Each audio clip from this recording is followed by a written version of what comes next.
Hi,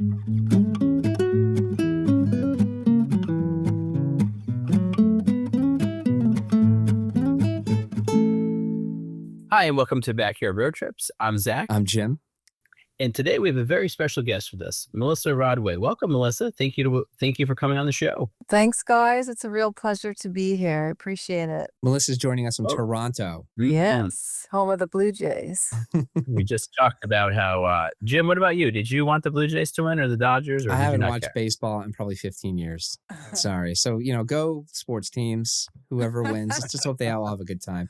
Remember when Rob Lowe wore the NFL hat? Just like, I'm here for their, sports. I wanted the Blue Jays to win. I'm sure, as you did, Melissa. I appreciate that. Yes, it's nice to hear that when an American wants a Canadian team to win. Why is it that you are so into the Blue Jays? I mean, first of all, I don't like that the Dodgers have had a dynasty in the last couple of years. So I liked it. I also always want the underdogs, typically. So it's more about that. It's more about if the Blue Jays had won last year, I wouldn't have wanted the Blue Jays. But if they had not and hadn't won since the years of Joe Carter and Roberto Alomar, I'm happy for the Blue Jays to win. So, and I am roughly half French Canadian. So I also have strong ties to Canada. So cool. Where are you from in Canada? I'm outside Montreal, so Sorel would be where my family was from. Quebec is my favorite province, actually. So you're in my good books already. Ooh, good job, We Zach. just did an excellent trip to the Eastern Townships over the summer. But this isn't about me; it's about you. So let's talk a little bit about yourself. Tell us a little bit about what got you into travel, and we know you're from Canada, but how your love of adventure came to be. Yeah, so I live in Toronto. Been here for about 20 some odd years, but was very fortunate. When I was a little girl, my dad moved us to Australia for a year on a teacher's exchange. So we swapped houses with another family. They swapped jobs, etc. And I was 7, and we lived in a very tiny bush community outside of Perth in Western Australia. And spent a year there. I had an Australian accent. We went to school in the middle of a bush, basically. So it was very, very different. And my dad always said to us, you can create a life anywhere. It's not just where you grew up. So I think that really stuck with me. And then, in high school, I did the usual things. Well, usual for some people. I did an exchange to Belgium for a few months, and I just loved going away. I left home at 18. I moved to the Rocky Mountains to live out there for a few years in Jasper. Lived in various parts of Canada. Montreal was one of them, Victoria and Vancouver Island, and then eventually Toronto. But yeah, I've just always loved something new, something adventurous. And then in my 20s, I started traveling more and more frequently. And then when I was about 35, I quit my job and traveled for a few months through Thailand, Laos, Cambodia, Vietnam, and China, which we'll talk about in a minute. That's where my book, The People You Meet, comes from. And then 2 years ago, I took another year off at the age of 48 and did some traveling. So to be honest, like I've never been very good in the career world. I've just created a life where I can take time off my job to keep going traveling. I realized that today. That's sort of Sounds perfect to me. well, it's Yeah. good and bad, but that seems to have been my priority. Can I I ask think an it's important. elephant in the room question? Because Yeah. Zach and I are going to be very jealous of the lifestyle that you have. And the big question is, how do you afford to not work and just travel? Because we would, I think, do that. Well, I mean, I am not sitting on a pile of gold, trust me. So when I went traveling in 2010, I quit my job, and I luckily had some money saved up that I was able to use. I'll just tell you, 10,000 Canadian dollars. I burned through that, and when I was done, I came home. And then 2 years ago, I took a year off. But what I did is I work at a university, actually here in Toronto. I work at U of T, University of Toronto. And I did what is called a 3/4, or it could be a 4/5. So basically, For 3 years, I made 2/3 of my salary. Mm-hmm. And then in the 4th year, I got all the money that I hadn't been making for those 3 years. And it was very tight in the beginning. It was during COVID. So it was quite easy because no one was going anywhere. And I was one of the lucky people that still had my job. But as things started opening up, it was not so easy. So I don't know if I recommend a 3/4. The 4/5 is a lot easier financially. So yeah, that's how I've done it. I haven't always not always made smart choices. I was that person that was purchasing trips and paying for them later, but I have stopped doing that. Now I am saving the money in advance. So I'm not the best person to talk to about money and travel. It is expensive. I think that what a great opportunity though to even have like the 3/4, 4/5 like offer. It seems like you just capitalized on that. That's great. Yeah, it was awesome. I mean, it's not common. I was Mm-mm. the person to do it. I come from a family of teachers, so in the teaching world, it's very common. I'm not a teacher, but I work in education, and so I looked into the fine print, and there it was. So yeah. Great. Awesome. Great tip. I Mhm. mean, yeah, I mean, I think if you have that opportunity, that sounds like a good Totally. one. Yeah. Yeah, That it is was cool. And thank you for sharing because I feel like a lot of that's a question that I feel like we've had a lot of listeners ask us, not personally us, but us about guests that we've had. I mean, we've had people that have been certainly world travelers, such as yourself, while Jim and I stick to backyard road trips for many reasons, and some of them being financial, certainly. So very intrigued in how people are able to, to do these things, especially in 2025. So thank you for sharing. Yeah, and if anyone tells me how to do it better, I'm all ears as well because it ain't cheap, this hobby. Hmm.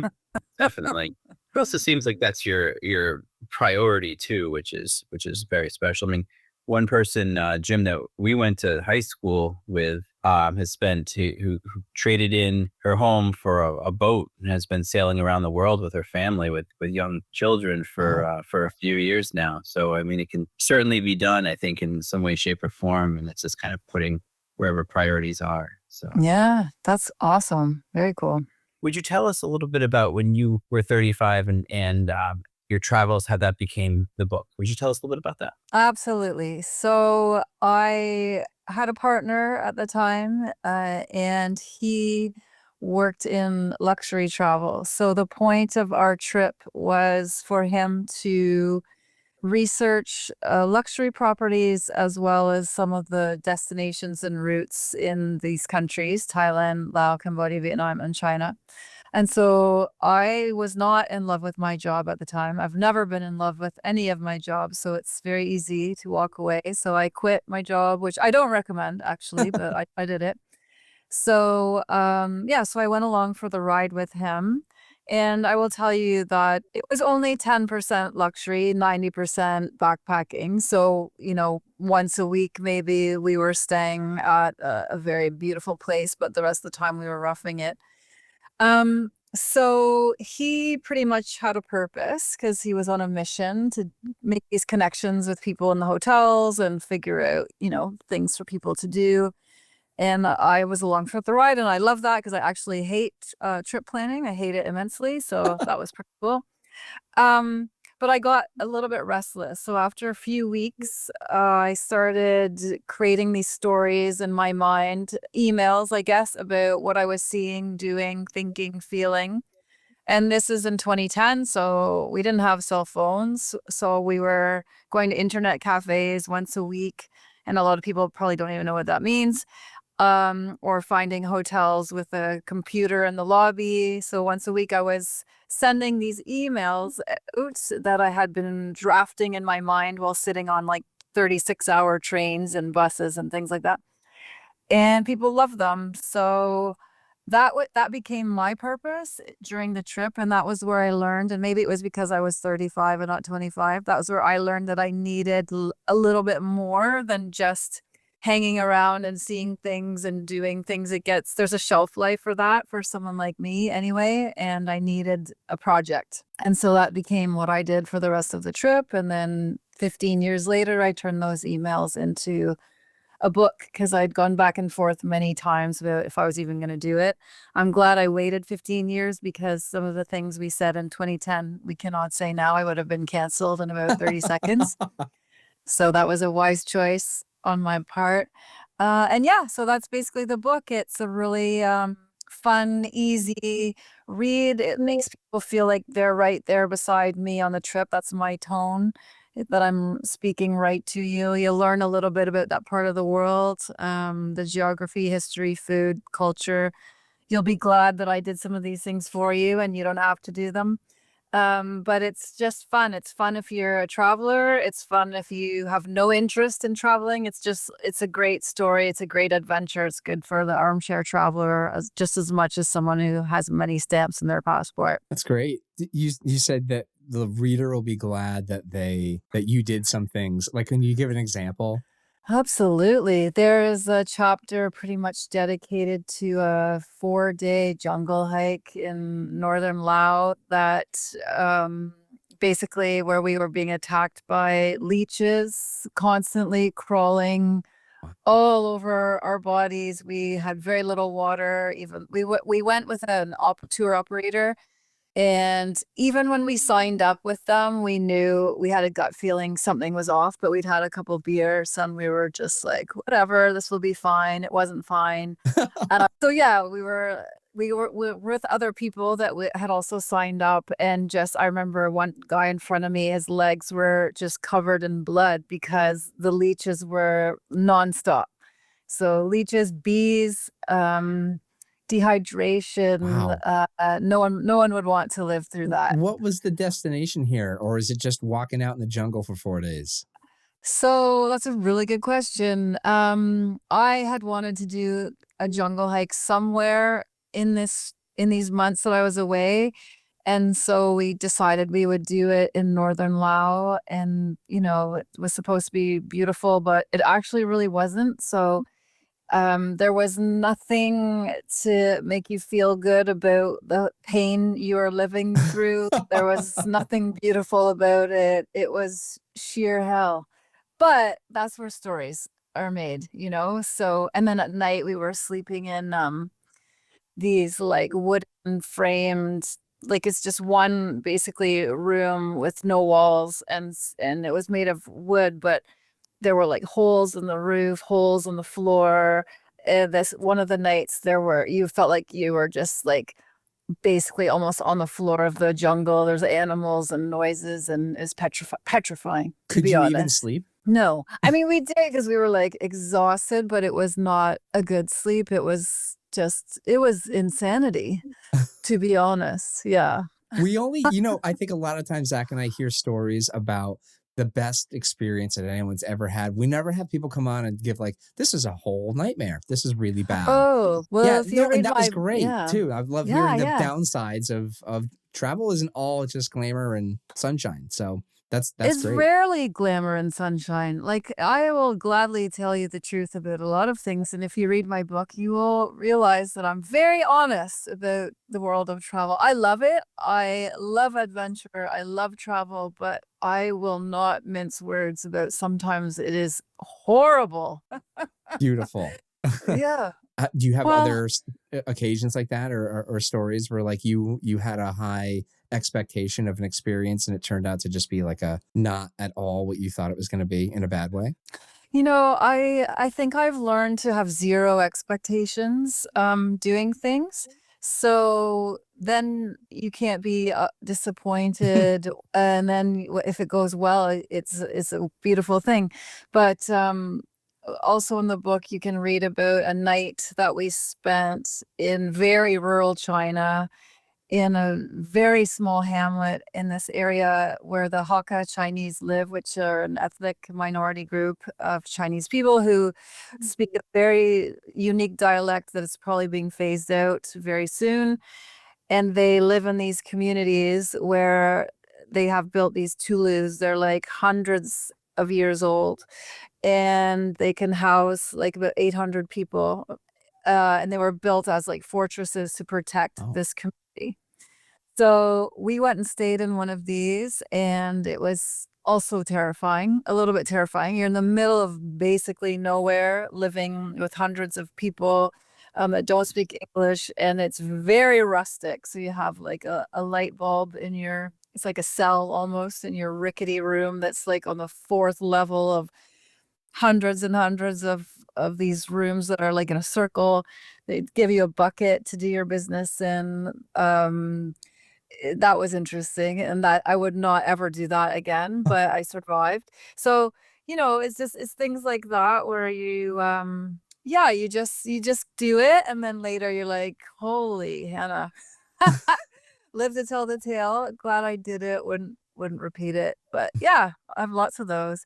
But then there's other things like I went to the Great Wall of China, and that was incredible. So you do have things where the experience does meet the expectation and it checks all the boxes. And but those situations too can be like you're expected to feel a certain way, and if you don't, then there's a lot of pressure, Mm. right, that we put on ourselves to experience things in a certain way that we feel we're supposed to. And I try to just like do things and see where I land, because it's not worth the pressure. You don't know how you're going to feel in certain situations. And that's one point you had too about, you're talking about the Great Wall of China. I remember reading something about, it was the Great Wall of China is huge, of course, but it was a person going to the Great Wall, but also going to, I believe it was the Taj Mahal, and in not just about being at the location, but actually what it took to get there, and kind of the trudge of that doesn't get talked about. And you see people at this beautiful location, but then what it's actually like to go there with all the things that you need to do and navigate. And it's not just like you're opening a gate and here you are. So that's sometimes I feel like that's definitely overlooked in the travel process, especially in day and age of social media, when everybody posts the beautiful picture, but instead it's like, well, what took to really get there. I think that's so interesting because, yeah, there are so many misconceptions about travel. We all post these pictures smiling in front of the Taj Mahal, smiling in front of the Great Wall of China. But yeah, my trip on the way to the Great Wall of China, we had a car accident. We had to like get out of the van. It was insane to get there, but that you don't see that in the picture. But yeah, I love that you brought that up because I think that is so important that people share those moments about what travel is all about, because you do have so many people that, as someone said earlier, think that the whole experience is just rainbows and sunshine and butterflies, and it's very rarely the case, actually. Like when those moments do happen, they are so beautiful, but there's so many moments in between that, and there's highs and there's lows and there's things you have to figure out and things you didn't even see coming, and nobody really shares that stuff, and it's a huge part of it. I remember one terrible story that I heard. This was a family friends who, after they retired, went and did kind of like bucket list travel. And one of them was going on a safari, and there was two safari vehicles, and they were in one, and there was the other one. The one in front of them got basically hijacked by people, and everyone was killed right in front of right in front of them. So it's kind of like, here's your bucket list tour as a tourist, worldwide destination, and instead you're witnessing something completely horrific. And I guess there's wherever you go, there's risks that are going to be had. Of course, that was incredibly sad, but just anywhere there's that kind of that story about how to get there, and the kind of what people value of, is it worth my time, my being uncomfortable, my having to be in situations, especially with international travel, that's have to kind of put myself out of my comfort zone in a huge love, as you were sharing. Yeah, I think, yeah, if you do this a lot, that just becomes part of it. That's part of the drill, is that every day you don't know really what's going to happen. It's kind of why we do it, the unknown and the excitement of the unknown. But part of that unknown can be positive and sometimes not so positive. But it's always worth it, except in situations like you just described. You really brought down the conversation. Thanks, Zach. Had to bring murder into it. I'm signing Oh. off. Just kidding. No, but it's life, right? These things happen everywhere. So Yeah, sad. Did you want on that trip? So with the countries that you saw, did you have now putting a positive spin on things like where did you have the best experiences overall that you would have said? Yeah, it's funny because people love Thailand and I liked it. It's lovely, but Cambodia was the gem for me. Cambodia is a magical, magical place. It has a horrific history.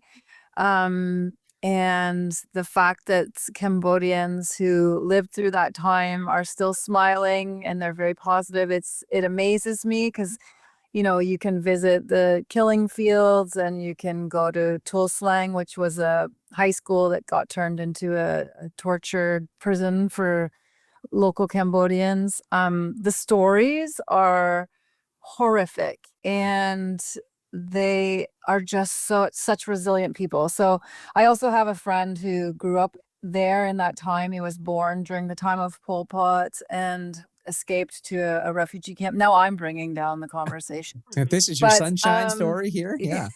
there is going to be. Went to the Um, Holocaust Museum and, no. So anyways, so despite all that, beautiful, wonderful, magical, funny people, great sense of humor. And so to me, that country really shone. It just has something that I didn't feel in Thailand or Vietnam or even Laos. So yes, Cambodia was that spot. I also had a very good opportunity there. Through one of the luxury hotels, one of the general managers took me around to see some of the projects that they had created with the local communities. So I got to go to a sewing school that they had developed for local women because local women were suffering. They were dying by the time they were 35 because women work very hard in these countries physically. They have babies, they have no mat leave, they are expected to do a lot of things. So this hotel had created a sewing school to teach them some sewing skills and business skills and would give them a sewing machine at the end. So I got to see that, which was really cool. And saw these women learning. They were like teaching them English and teaching them about sex education and teaching them about tons of life skills. So it was fascinating. And then I got to go to not an orphanage, but a center for kids who had lived on the streets and had been sort of rescued by a very beautiful community of people who were helping them to reemerge into society and relearn, how to look after themselves and how to wash themselves. And they were teaching them, educational things. So I got to see that and that was huge. So some amazing things happened for me in Cambodia and I really loved that place. It's so impressive. What about China? Can you tell us a little about your experiences in China? Yes, China was tough for me. China is a very big place. It's beautiful. The geography is absolutely stunning, but I was very tired by the time that I got to China, and it's not an easy place to travel if you're on your own. So we weren't doing any. I mean, the whole time it was just the two of us, so we were never doing anything in a group. And if I were to go back to China, I would certainly probably do that because we were in some very rural, remote areas, and it was tough slugging. There was no English spoken in many of these places. It's long haul trains, and the bullet trains are amazing, but they don't exist everywhere. So sometimes very, very rural trains. I remember one morning we got onto a train at like 4 or 5 in the morning, and everyone was asleep. And on these trains, you're basically in bunk beds in the cars, and it's very hot. It was July, and it's terribly hot, and there's no air conditioning, and everyone smokes. Oh, they did in 2010 anyway. And it smells of cigarettes, it smells of pee, it smells of a lot of things. You climb up to your top bunk, and no one knows you're there, but at 6 o'clock in the morning, the lights come on, there's crazy music blasting, and all of a sudden they all discover that there's a white woman on the train. And and in no time I had like people all over me, like climbing up onto my bunk bed, climbing on top of me, wanting pictures with me. I hadn't showered in probably 3 days, hadn't brushed my teeth in 3 days. And yeah, China was very, very interesting because back then in 2010, I don't know what it's like now, but um they weren't used to seeing a lot of tourists in smaller places. So you became, you were like, it was like the paparazzi were following you everywhere you went. But very, very beautiful place, but not an easy place to travel at that time for me. Anyways, I was so tired and yeah, it was tough. Would you go back? No. How come? So it wasn't for me. I did love the Great Wall, and there's another city there that I really, really loved. I think it was called Hangzhou. It's very beautiful, and it is a beautiful place. We went down the Li River on a bamboo raft. That was super cool. But it's funny about travel. I'm sure you feel the same. There are places you go, and the instant you go there, you feel a connection. You feel that it's a natural fit for you. You somehow feel like you belong, even though maybe you've never even been there. And then there are other places you go and the complete opposite happens. You might appreciate it. You might think it's beautiful, but you don't feel a natural connection. And that is how I felt actually in all of those countries, except for Cambodia. But yeah, Asia is not, for many people, it's their go-to. They love it. It's not mine. I appreciate it. It's beautiful, but I don't feel that sense of connection there. It was interesting you were saying about the kind of being the celebrity story there. I remember traveling into Europe a bit, roughly around the same time you're talking about there, maybe a little earlier, a little later. And I want to say that it was kind of formalized like the China allowing groups to go into the EU only a few years before I traveled there. So it'd be like very, very, very large groups of Chinese tourists, and seeing these, whether it was at Neuschwanstein in Germany, or if it was in somewhere in Italy, wherever I was, but like the groups of people just kind of like overtaking the the place in a way, and it was just kind of just such a different culture that there was no such thing as personal space. There was no such thing as like, I'm going to do whatever I can for this photo opportunity, whether it's going to be, somebody's flying off a bridge, who cares? It was just kind of what you were talking about. I can kind of visualize in a way. Yeah. It was tough for me. Like there's no lineups, there's a lot of yelling. There's yeah, and it's a bit of a free for all, and that can be really fun sometime. And maybe when you've been on the road for 4 months, it's not so much fun anymore. I mean, I wonder if I'd started off my trip there, I might be singing a very different tune, and maybe my observations are not fair.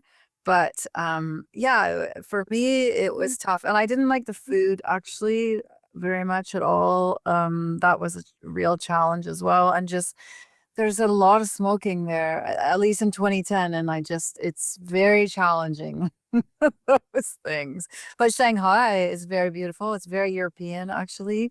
Beijing is, so full of history, but it's so hot there in July too. And in July, everyone's on vacation. So you are dealing with swarms of people. So I can imagine. you can decide if you need to go there. Yeah, I would, if you could like just transplant me, like kind of like not having to worry about how to actually travel there, but if I could take like a special machine and just kind of like be plopped there, I would be certainly happy to go. I don't know. I don't know how if I have it in me with the real nitty gritty of the travel. Right now costs more than just money. Sounds like.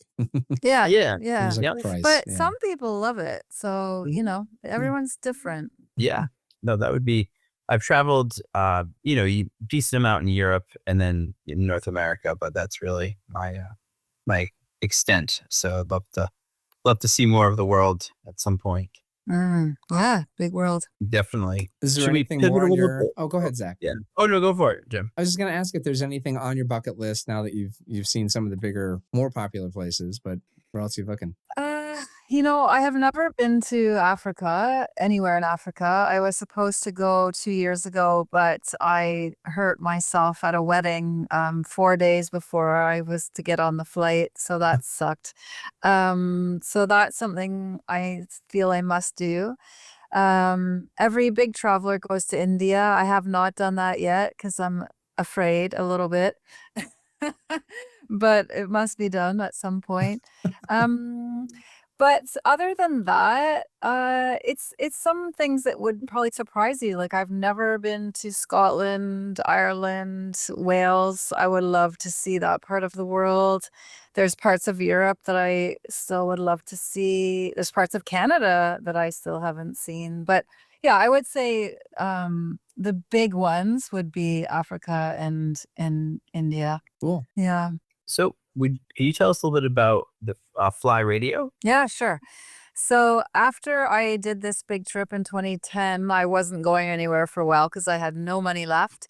And I had to figure out what to do with my life a little bit, which is no one likes to talk about that part either. I mean, quitting your job is actually very liberating. And then you go do your thing, you go traveling, and then you're like, oh no, now what? So yeah, coming back is not always easy. But that was sort of my way to keep traveling without traveling, because I'm sure as you guys are experiencing, you're meeting so many interesting people that are doing interesting things and you're learning about the world through them. And so that was sort of why I did it. So I started it, I think, I don't even remember. I think it was around 2016. So it was a few years after that trip. And I did it for about 6 years, I guess. And I loved it. I did about 200 episodes, almost 200 episodes. And yeah, for me, my guests were very, very adventurous. So I rarely talked about my own stuff because it paled in comparison. I had a guest who literally walked across Africa for 2.5 years. Oh, Another guy cycled home from China to Canada. I mean, obviously there was a plane in there at some point, but through like 42 countries. There's a woman, she's actually just put out a really cool documentary. She's in England and she retraces the steps of female adventurers that we never talk about, from the 1800s, 1900s. And she dresses in the clothes that they would have worn at that time. So she has no modern equipment or clothing or anything. So people like that, they're out there. You were talking about your friend who has her family on a sailboat. I interviewed this woman who, after university, lived for like 10, 12, 15 years on a sailboat by herself around the world.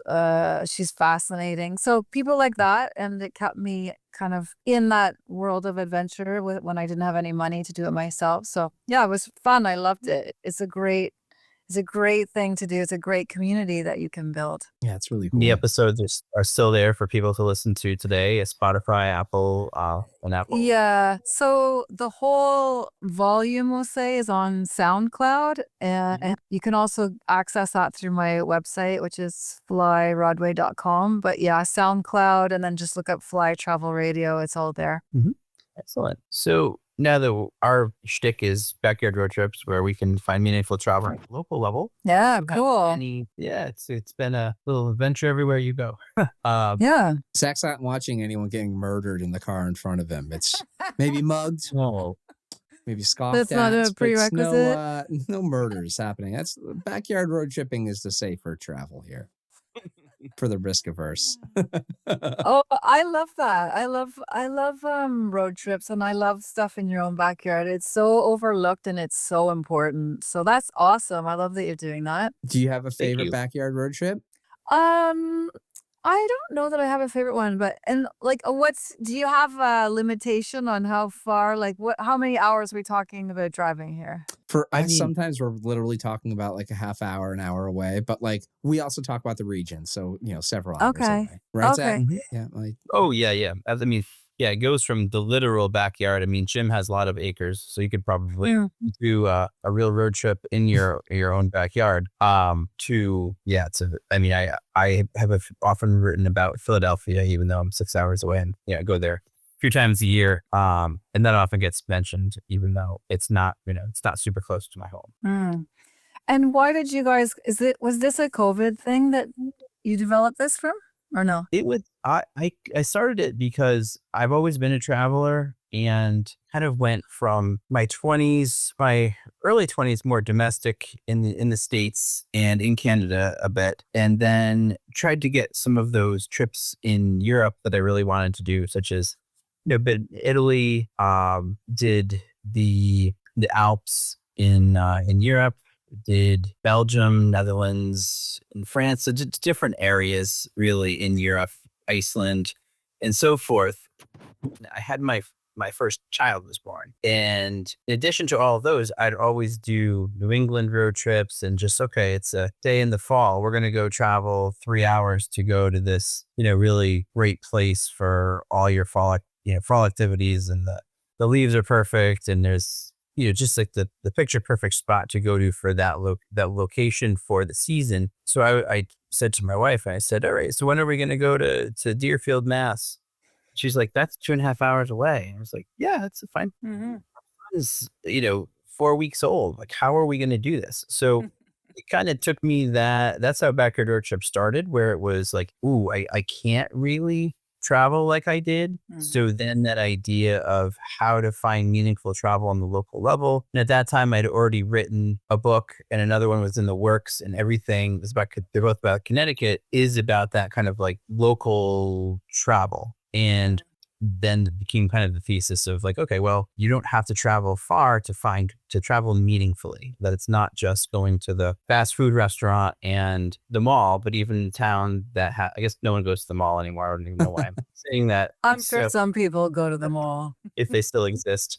But just that you can find things wherever you are, whether if you're in Franklin, Connecticut, or you're in Toronto, or you're in Plymouth, Massachusetts, there are things here culturally, gastronomically, in nature that are worth checking out. So that's kind of where it happened. And then it became a podcast because Jim had the idea for me a podcast. And I said, well, only if I rope you into being the co-host with me. Nice. Oh, that's awesome.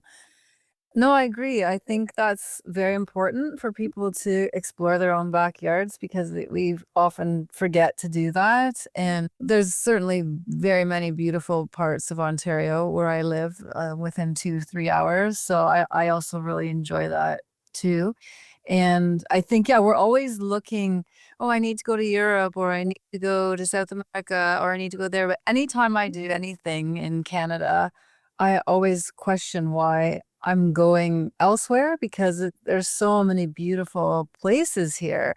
But yeah, I think that's just human nature, right? We always think we have to go somewhere exotic, but there's exotic things right in our own country. So it is super important to do what you're doing. I think that's great. If Jim's going to Toronto, what should he do?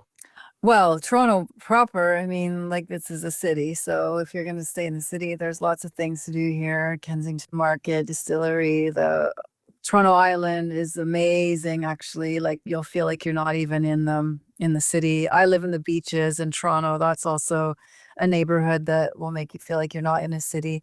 But certainly, 2 to 3 hours from here, we have something called Tobermory, which is in the Bruce Peninsula. It's a beautiful, beautiful part of Ontario. Beautiful hiking. The water looks like the Caribbean. It's absolutely Wow. stunning. Yeah, there's a lot of hiking actually in Ontario. That's gorgeous.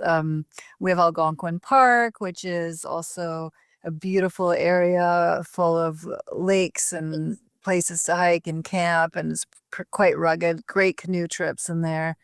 And then if you go east, I mean, we have beautiful places like Kingston. We have Picton. Like there's so much to do here. Actually, Ontario is very, very beautiful. But I love the Maritimes. So where you're from, Zach, like Eastern Canada and Quebec, then the Maritime provinces like Nova Scotia, Prince Edward Island, New Brunswick, Newfoundland. I've never been to. But that whole corridor, like from Quebec east, is really cool.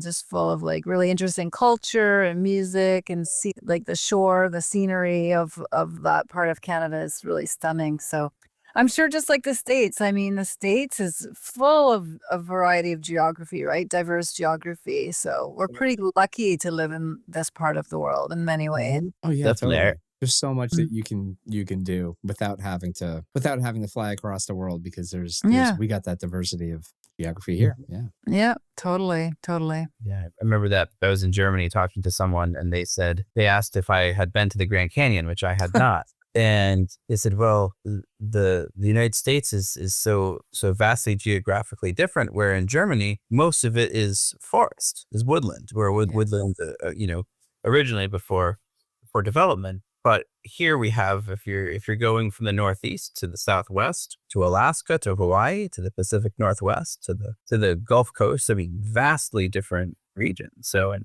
Canada's similar in a lot of ways to just such different geography.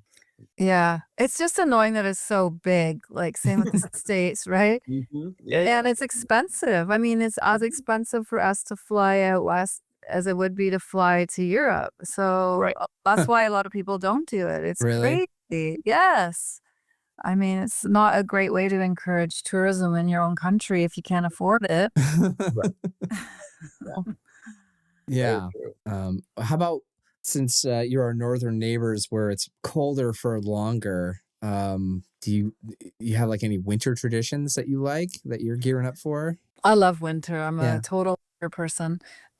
So here, yes. I mean, Toronto, last winter we got hit really hard with snow, and it was the first time in a long time where I actually skied like right in the city. Wow. Cross country skied, yep. But here you have to usually drive at least an hour or so to like get into like proper winter things. Although we do have a lot of ravines and like yeah, woods here. But 2 years ago I spent time in Quebec City. I lived there for 5 weeks, and it was in January and February. I went there specifically to be a winter person.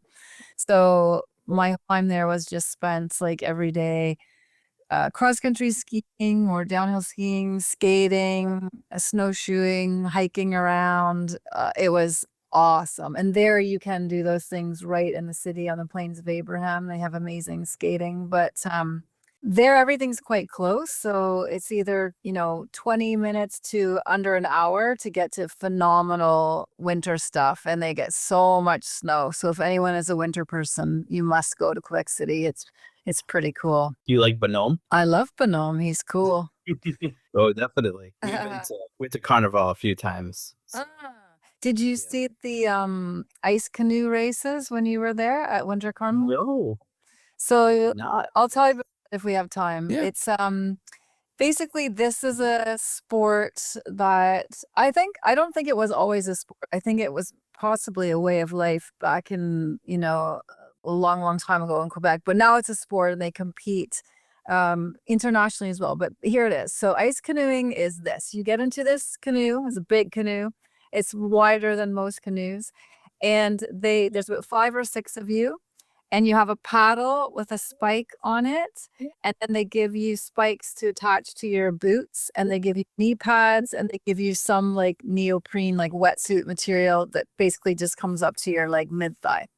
So basically what you're doing is you're paddling like like if you hit ice. Okay, I'm gonna start again. This is what you're doing. If you're in the boat and there's ice, because you're in the St. Lawrence River, and there's ice flows everywhere, and they're thick pieces of ice, big pieces of ice. So obviously you can't paddle through those. So what happens is everybody has one leg in the boat and one leg out, and you're pushing the boat towards open water. So the one leg that's out of the boat you have spikes on your boots is like getting traction off these ice flows while you're pushing to get towards open water. Once you hit open water, everyone jumps back in the boat.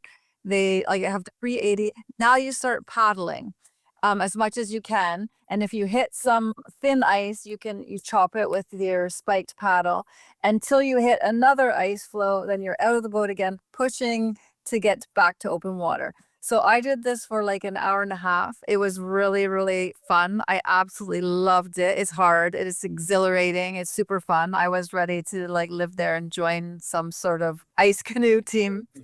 And then at Carnival, they compete. So they have actual teams from around Quebec, but also like teams from France were there, teams from all over the world. And they're going back and forth across the St. Lawrence River, which is like a kilometer and a half long, I think. Um, I would Google that, or there's stuff on YouTube. I have stuff on my Instagram feed as well. It is like nothing else you have ever seen. Fascinating. So cool. That That's sounds amazing. Yeah. Yeah. I recommend it. If you ever get the chance to try it, it's a must do. Should be an Yes. Olympic sport. That's so cool. I've loved Carnival. I've loved every time I've been Yeah. Quebec City. So we went back this summer. We were at Ile d'Orléans for a little bit, which was beautiful, and the whole eastern townships. We were stayed in Orford and Nice. did a lot of those the small towns there that were just fantastic, and there was no Americans whatsoever in the eastern townships. Even though it's only a half an hour away from Vermont, people were like, "Why are you here?" And I thought it was so cool to have tourists. So Cool. Yeah, it's such a magical place, Quebec City. I would move there in a heartbeat if I could. I love there. It's nice. Yeah. absolutely. Well, listen, this has been great. I really appreciate you taking your time chatting with us and dealing with all my technical difficulties that I. It's all right. I've been there. No one's going to Yep. know about them because I'm going to cut them all out. So they're just going to be like, what technical difficulties? I'm just a walking See? technical difficulty. So Don't feel bad. I've been there many times. I had an interview once and I forgot to turn their microphone on, so don't Oh. about it. Oh, but I really appreciate this, guys. Thank you so much. It's been really fun talking to you. And I love the concept of your show. It's very, very important to discover what's in your own backyard. So keep doing that. That's super cool. thank you. Do you want to kind of give the listeners a little information about where your book and where to find more Like, plug information about? yourself. Yeah. Yes, absolutely. So the book again is called The People You Meet. There's a few books with this title, which I discovered after the fact. So make sure you look for the one with my name, Melissa Rodway. And the subtitle is pretty awesome. It's Luxury, Leeches, Love, and Lao Lao with a host of interesting characters in Southeast Asia. So you can find that on Amazon. It's pretty easy. And then if people want to follow me, I'm at on Instagram, fly_travel_media. And I post a lot of stuff there about trips I'm doing and just what's going on with me. My website is flyrodway.com, where you can find other things that are happening. And then, as I mentioned, SoundCloud has all my episodes of my travel show on there. So those are the 3 places, I think, 3 or 4 places. Yeah. Perfect. Yeah. Yeah, For thank Backyard you. Road Trips, I'm Zach. And I'm Jim. And thank you, Melissa. Thank you, guys. Appreciate it.